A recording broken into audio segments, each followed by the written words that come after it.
चर्चा की कर लेते हैं आपके साथ साजिद रशीदी। और मैं 50 सेकंड में आपसे जानना चाहता हूं, क्या आपको लगता है कि जो आरोप लगाए जा रहे हैं योगी की गवर्नमेंट पर कि ये एक तरफा निर्णय करते हैं, एक तरफा फैसले करते हैं, इन आरोपों में कितना दम है? 50 सेकंड आपके। पहली सरकारें रोज़ा इफ्तार करती थी तो बीजेपी विपक्ष में थी, इनको आवाज़ उठानी चाहिए थी, नहीं उठाई इन्होंने। आज अगर विपक्ष आवाज़ उठा रहा है तो उसमें कोई बुराई तो है नहीं। अखिलेश यादव ने जो कुछ भी कहा है वो सिर्फ इतना कहा है कि ये कम है, ज़्यादा कर देना चाहिए। इस पर ऐतराज़ वाली जैसी कोई बात नहीं है। रोज़ा इफ्तार को लेकर जिस तरह रामनवमी और रोज़ा इफ्तार को देखा जा रहा है कि साहब रोज़ा इफ्तार पहले होता था, कोई भी मुस्लिम जमात, कोई भी मुस्लिम धर्मगुरु उस वक्त रोज़ा इफ्तार के हक़ में नहीं था, क्योंकि वो भी सियासी होता था, सियासी पार्टियां करती थी, अपने वोट बैंक के लिए करती थी। आज ये रामनवमी के मामले में जो कुछ हो रहा है, सपा की पार्टी या फिर बाकी पॉलिटिकल पार्टियां जो रोजा इफ्तारी करती थी वो नाटक और पॉलिटिकल एजेंडा था, यही कहने की कोशिश कर रहे हैं आप? ना तो मैंने नाटक बोला और ना मैंने एक पार्टी का नाम लिया।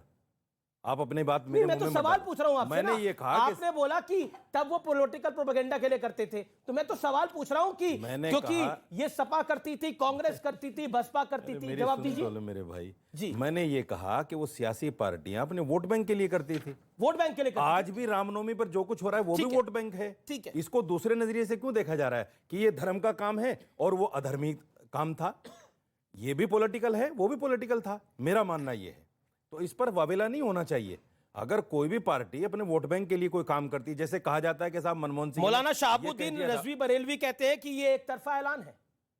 बिल्कुल एक तरफा ऐलान है, इसमें कौन सी दो राय है? शफीकुर रहमान बर्क कहते हैं मुसलमानों को मिटाना चाहते हैं, मुसलमानों को खत्म करना चाहते हैं। मतलब ये एक तरफा ऐलान नहीं है। जब रामनवमी पर आप दे रहे हैं तो एक तरफा ही हुआ ना, एक तरफा है। आपने ये तो नहीं कहा कि भाई जो पर इसमें मुसलमानों को ईद आ रही है आगे या रमजान इफ्तार पार्टी करेंगे हम लोग, ऐसा इसमें मुसलमानों को मिटाने और खत्म करने जैसी तो कोई बात नहीं है। नहीं, देखिए जहां तक मुसलमानों को मिटाने की बात है, मुसलमान इस देश से मिट नहीं सकता। मुसलमान इस देश की जान है, इस देश की आन है, इस देश की शान है, और मुसलमान ने इस देश को आजाद कराने में कुर्बानियां दी। ये पूछिए उनसे, मैं उनका कोई तर्जमान तो हूं। जी जी, मैं सीधा रिएक्शन ले लेता हूं। शिवम त्यागी, 40 सेकंड आपके पास है। एक तरफा ऐलान है और क्या आपको लगता है कि सरकार का कोई धर्म होना चाहिए? मुसलमानों के लिए हो तो चमत्कार और हिंदुओं के लिए वही काम हो तो भ्रष्टाचार। मतलब इनको इतना दर्द है इस बात से।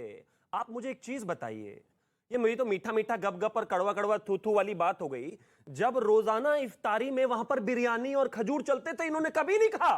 आज इनको कह रहे हैं कि तो बिल्कुल एक तरफा है। हिंदू ने कहा क्या कभी? आप करते थे, ठीक है, करना चाहिए, लेकिन अब इस पर आते हैं। ये सिर्फ इतना नहीं है, इस देश के अलग अलग राज्यों में मुसलमानों को किस किस तरीके से फायदे दिए जाते हैं जहां जहां बीजेपी की सरकार अभी नहीं है। एग्जाम्पल, 64% लोग हैं तेलंगाना में हिंदू, वहां पर आज भी मौलानाओं को, मौलवियों को, मुअज्जनी को 25-25 हजार रुपए तनख्वाह दी जाती है। किसी पुजारी को मिलती है क्या? पूछे, नहीं मिलती।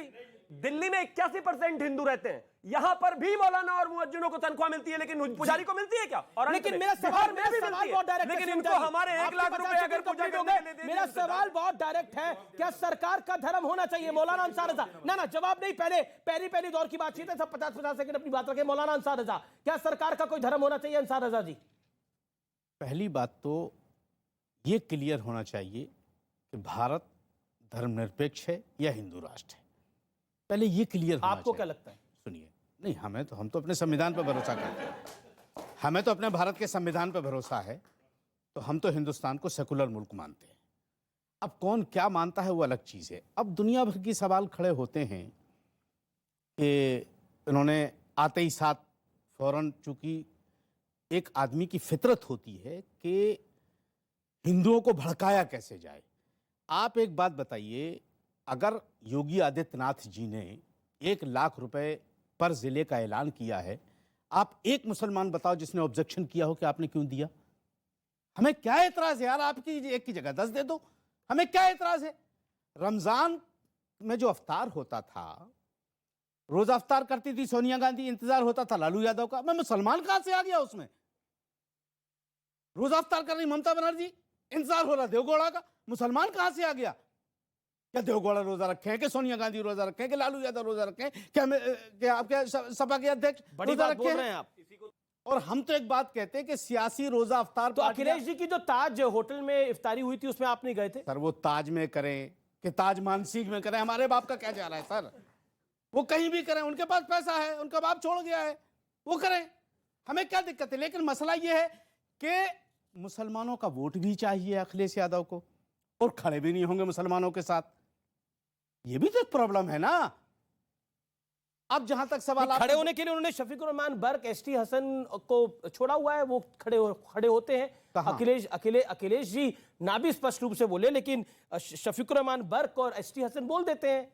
देखिए साहब, ऐसा है, मैं शफीकुर रहमान का प्रवक्ता नहीं हूं, मैं अपने देश का प्रवक्ता हूं। आप देश की बात मुझसे कीजिए। शफीकुर रहमान बर्क को अपनी सीट जीतनी है, तो ये सारी चीजें हम तो आज तक अखिलेश यादव ने आज तक हमारे एक सवाल का जवाब नहीं दिया कि शफीकुर रहमान बर्क ने चौथी मर्तबा सांसद हैं, आज तक अपनी कॉन्स्टिट्यूंसी में कोई काम किया हो तो बताएं ना, चाहे हिंदू के लिए या मुसलमान के लिए। खाली भड़काऊ भाषण जिस तरह से योगी आदित्यनाथ हिंदू हिंदू करते रहते हैं, शफीकुर रहमान बर्क मुसलमान मुसलमान करते रहते हैं। ठीक है, सब जवाब अपनी दे दो। राजनीति रोटी नहीं सीख रहे हैं यार। जी जी जी, अब मैं थोड़ा कंफ्यूज हो गया हूँ कि राजकुमार भाटी से कंफ्यूज जवाब मत, दूं। जी। आप कंफ्यूज हो जाएंगे, या प्रेम शुक्ला से जवाब दूं। आप confuse मत होइए। कई बारी दिल की बात बोल देनी चाहिए, लेकिन सुनो, अब मैं मतलब अनिल जी, जी इस वक्त पूरा देश कंफ्यूज है। अगर आप हो गए तो कोई बड़ी बात नहीं है, इस वक्त पूरा देश कंफ्यूज है। जो हो चलिए, क्या रहा है अच्छी आखिर? बात आपने बोली।